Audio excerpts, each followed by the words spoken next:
BESCOM AEE ಹಾಗೂ AE ಅಧಿಕಾರಿಗಳು ಯಾವುದೇ ಸಂಬಂಧಪಟ್ಟ ಇಲಾಖೆಗಳಿಂದ ಅನುಮೋದನೆ ಪಡೆಯದೆ 11 ಕೆವಿ ವಿದ್ಯುತ್ ಲೈನ್ಗಳನ್ನು ರಾತ್ರೋರಾತ್ರಿ ಅಳವಡಿಸ್ತಾ ಇರೋದು. ಹೌದು, ಏನಿದು ಸ್ಟೋರಿ ಅಂತೀರಾ?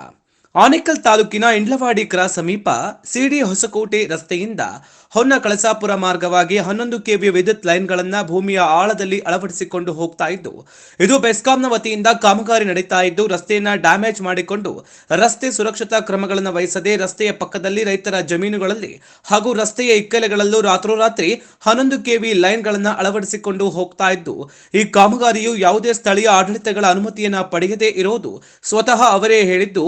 ಇನ್ನು ಈ ಬಗ್ಗೆ ಬೆಸ್ಕಾಂ ಅಧಿಕಾರಿಗಳನ್ನ ವಿಚಾರಿಸಿದರೆ ಇವರು ಕೆಆರ್ಡಿಎಲ್ ನಲ್ಲೂ ಯಾವುದೇ ಪೂರ್ವ ಅನುಮತಿಯನ್ನ ಪಡೆದಿಲ್ಲ ಅಂತ ಕೆಆರ್ಡಿಎಲ್ ರವರು ತಿಳಿಸುತ್ತಾರೆ. ಹಾಗೂ ಪಂಚಾಯಿತಿಯ ಗಮನಕ್ಕೆ ಬಾರದೆ ಕೆಲಸ ಕಾರ್ಯ ಮಾಡಿದರೆ ಮುಂದೊಂದು ದಿನ ಭಾರೀ ತಲೆದಂಡ ತರುವುದರಲ್ಲಿ ಸಂಶಯ ಇಲ್ಲ. ಸಂಬಂಧಪಟ್ಟ ಅಧಿಕಾರಿಗಳು ಕೂಡಲೇ ಎಚ್ಚೆತ್ತುಕೊಳ್ಬೇಕು.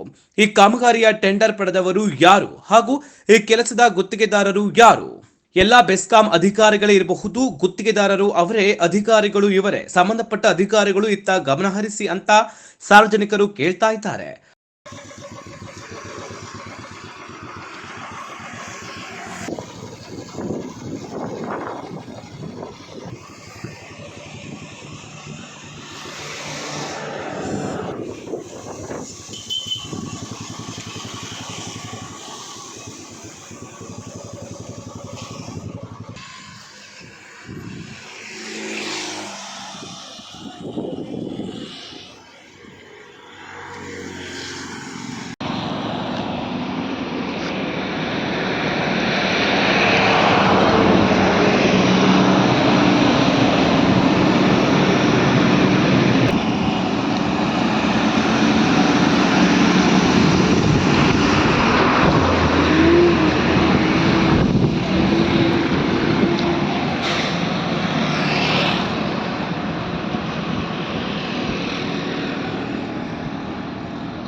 ಗುಣಿ ಹೊಡೆದು ಒಳಗಡೆ ಇಂಟರ್ಲಾಕ್.